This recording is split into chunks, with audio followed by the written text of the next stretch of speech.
आज हम बात करेंगे कला संबद्ध स्रोत के बारे में। देखो, कला संबद्ध स्रोत एक प्रकार के क्या है, आपके स्रोत है। क्या है, आपके प्रकाश तरंग स्रोत है। ऐसे स्रोत है जो कि प्रकाश तरंग उत्पन्न करेंगे। हाँ, देखो हम मान लेते हैं ये आपका पहला सोर्स हो गया S1, ये आपका दूसरा सोर्स हो गया S2। दो सोर्स है आपके।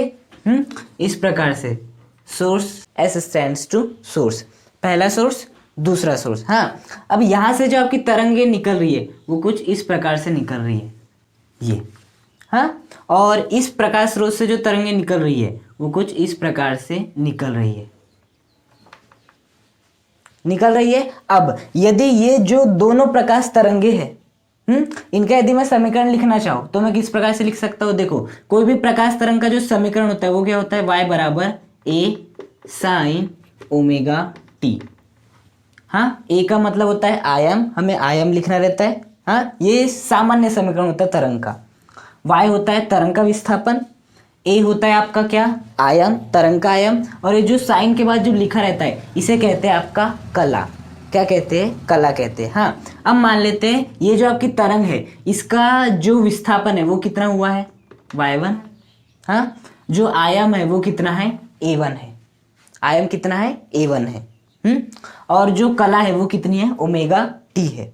उसी प्रकार से जो दूसरी तरंग है उसका विस्थापन हम y2 मान लेते हैं। जो आयाम है वो कितना है आपका, a2 है, और जो इसकी कला है वो कला कितनी है, ओमेगा टी ही है। कला कितनी है, ओमेगा टी ही है। तो आपकी ये जो दोनों क्या कहलाएगी, आपकी तरंगे कहलाएगी। हाँ, ये दोनों तरंगे कहलाएगी। इनकी कला क्या है, समान है। मतलब कि इनके मध्य जो कलांतर होगा वो कितना होगा, शून्य होगा। कलांतर क्या होगा, शून्य होगा। तो ऐसे दो प्रकाश स्रोतों को क्या कहते हैं, कला संबद्ध स्रोत कहते हैं। मतलब कि जब आपका दो प्रकाश स्रोतों से जो तरंगे निकल रही है उन तरंगों के मध्य यदि कलांतर कितना हो, शून्य हो। क्या शून्य हो, कलांतर यदि शून्य हो, तो इस प्रकार के जो स्रोत कहलाते हैं, जो उत्सर्जित कर रहे प्रकाश तरंग, वो क्या कहलाएंगे, कला संबद्ध स्रोत कहलाते हैं। जैसे कि देखो, आपकी मैं बात करूँ ये वाली तरंग, देखना ये वाली तरंग की बात करूँ, और मैं ये वाली तरंग की बात करूँ, ये इन दोनों की जो कला है वो क्या है, समान है। क्या है, कला समान है। यहाँ पर मेरा प्रयास वही था थोड़ा थोड़ा, लेकिन बना नहीं।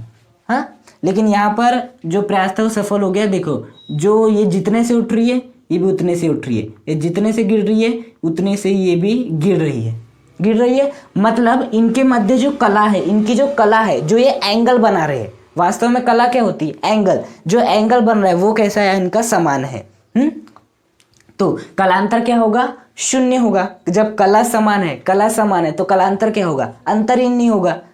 मैं भी 25 किलो का, वो सामने वाला भी 25 किलो का, नेट जीरो। यदि हम अंतर निकालना चाहे तो जीरो हो जाएगा। वैसे जो इस तरंग की कला है वही कला है इस तरंग की, तो कलांतर कितना हो जाएगा, शून्य। तो जो ऐसे प्रकाश स्रोत कहलाएंगे वो क्या कहलाएंगे, कला संबद्ध स्रोत कहलाएंगे। व्यतिकरण की घटना में हमें इन्हीं स्रोत की आवश्यकता होती है, कला संबद्ध स्रोत। किसकी आवश्यकता होती है, कला संबद्ध स्रोत की आवश्यकता होती है।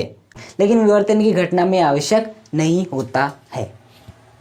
पहली शर्त तो क्या है कि जो आपकी दोनों प्रकाश तरंगे होगी उनके मध्य कलांतर क्या होना चाहिए, शून्य होना चाहिए। दूसरी शर्त और एक होती है, वो ये होती है कि मान लेते हैं प्रारंभ में इनके मध्य जो कलांतर था, कलांतर है, और वो कलांतर कितने का है, मान लेते हैं फाई का कलांतर है। मतलब कि इस तरंग का ये वाली जो आपकी तरंग है, इन दो तरंगों को भूल जाओ, ये वाली जो आपकी तरंग है, इस तरंग का जो कला है वो कितनी, ओमेगा टी है, और इसकी जो कला है वो कितनी है, ओमेगा टी प्लस फाई है।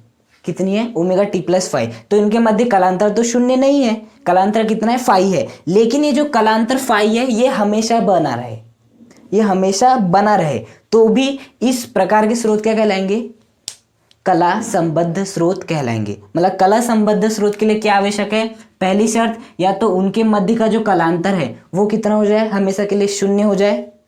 या दूसरा, हम मान लेते कलांतर शून्य नहीं है, लेकिन कलांतर की वैल्यू जो भी कलांतर की वैल्यू यहाँ पर हमने कितने एज्यूम किए, फाई एज्यूम किए। अब यदि ये फाई हमेशा समय के साथ ना बदले, हमेशा ही फाई ही रहे, कलांतर नियत भी रहे, तो भी हम इन दोनों प्रकाश स्रोत को क्या कहेंगे, कला संबद्ध स्रोत कहेंगे।